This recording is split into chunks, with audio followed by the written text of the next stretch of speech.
We are trying to find a way of breaking out a portion of a word in the Hebrew verse that we can look up in the dictionary.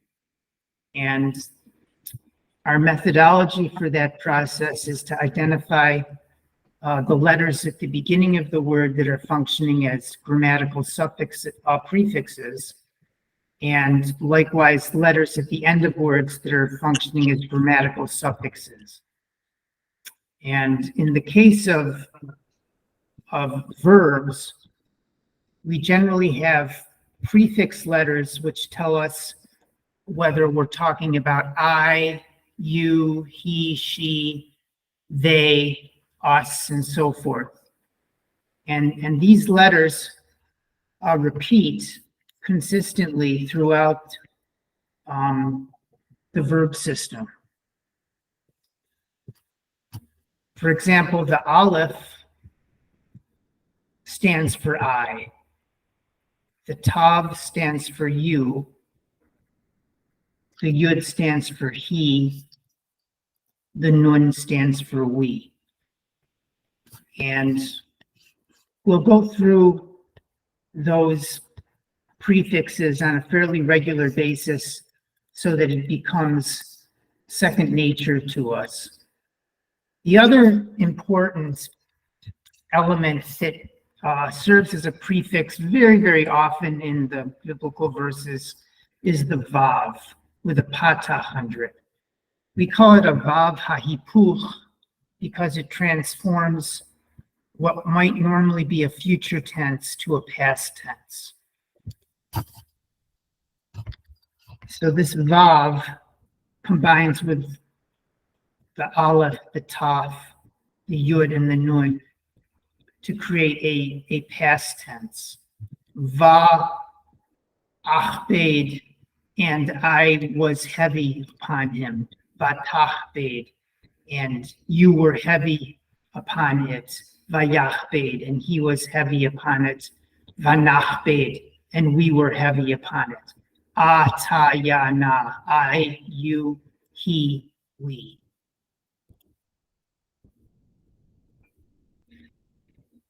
Sammy, let's try a little experiment. We're looking at the first word. And can you simply pronounce that for us to get us started, kindly, Sammy?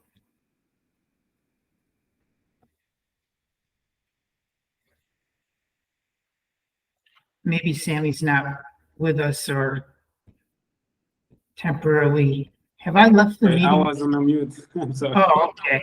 Oh, okay. Right.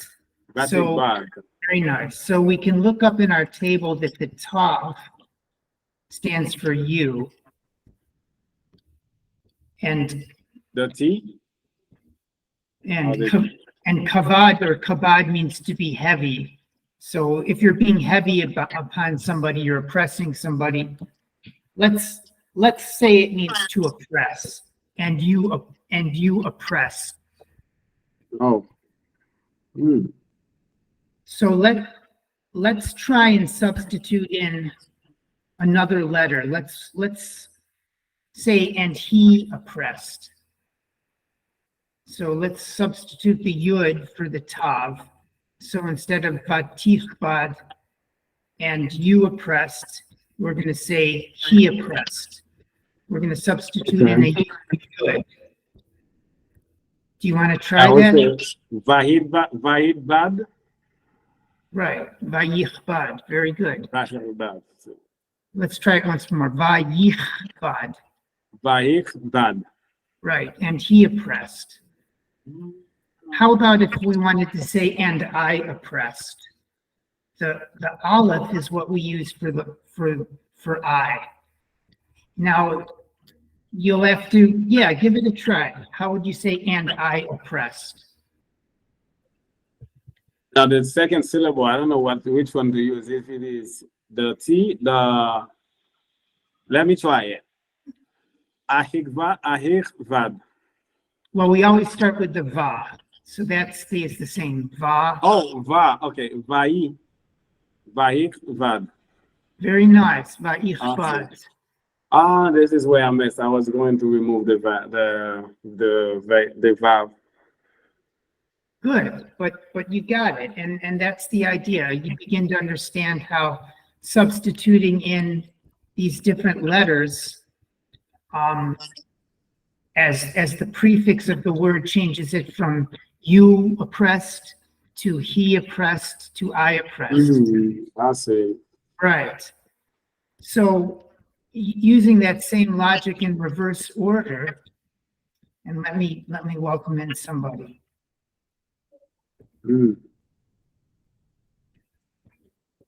Welcome, Santu.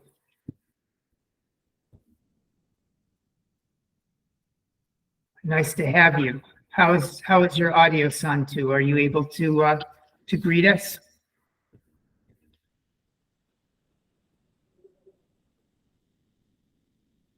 Okay. When you're able to unmute your audio and greet us, we're very glad to have you. We'd love to know where you're from and get you involved with our class. So welcome very much. Enjoy yourself. So anyway, this is the idea that if you take those prefixes and shuffle them around, you can go from I oppressed to you oppressed to he oppressed, va'echbad, vatichbad. And by the way, the vowel under the aleph is not the chirik, it happens to be a segul. And that is just something that we'll learn. But this idea of substituting, you've got it right. Va'echbad, vatichbad, vayichbad, vanichbad, and we oppressed.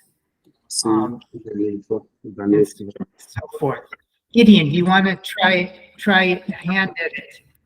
Basically, what we're doing is we're substituting in the different prefixes to change the meaning of the verse. So let me get the verse back.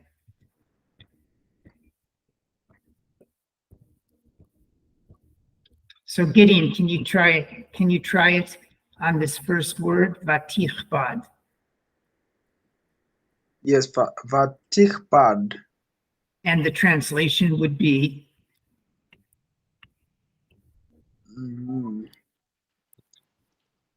We're saying that the word in this case, kavad means heavy, and the tav, right?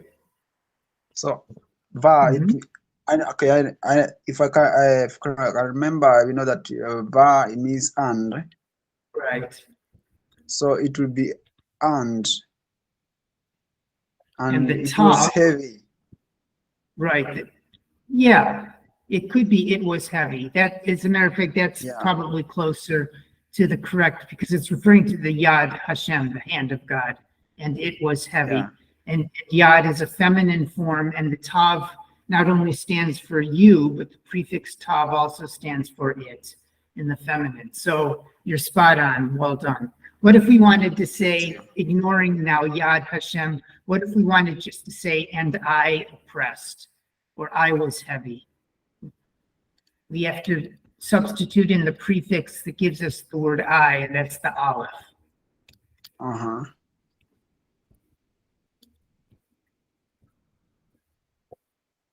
So we're going to now try and create the word and I oppressed.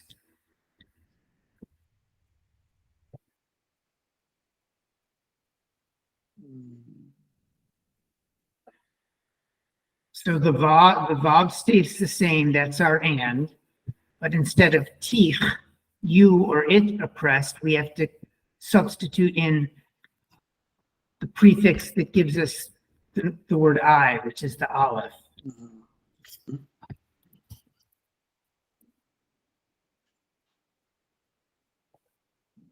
So it will be va'achbad. That works. Now we have to learn at some point which vowels to use. Sometimes the vowels change. Actually, the better guess would have been va'ichbad, but it softens to va'echbad. But that's the idea. How about if we wanted to say, and you were heavy, or and he was heavy, or he oppressed? Then we would be substituting in the yud prefix for he. Do you want to try and create that word? And he oppressed. Va'ich bad. Give the yud it's ya, vayich bad. Yeah, va'ich bad. Very nice. Very nice. How about if we wanted to say, and we oppressed? We. So it will be vanich bad. Yes, it would. Yes, it would. So this is a huge step for the class in terms of grasping this idea of a prefix in front of a verb. So once you become familiar with the vav and these prefixes, the aleph, the tav, the yud, and the nun, then you can actually remove those, and what you're left with is the root, the kaf, bet, daled, which we can then look up in a dictionary. And I think we looked this one up in the dictionary the other day.